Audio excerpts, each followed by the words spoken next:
Bafethu, so the FIFA disciplinary committee has confirmed its verdict regarding the Tebogo Mokoena saga of being fielded illegitimately in South Africa's game versus Lesotho in CAF FIFA World Cup qualifiers.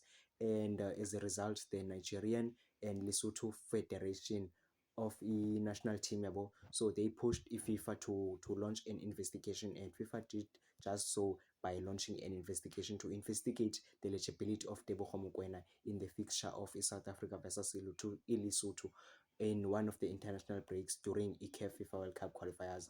And as a result, Bafana Safa has been docked 3 points. Tebogo Mokoena has been fined 10,000 as per currency, ngalo currency afinwe ngayo.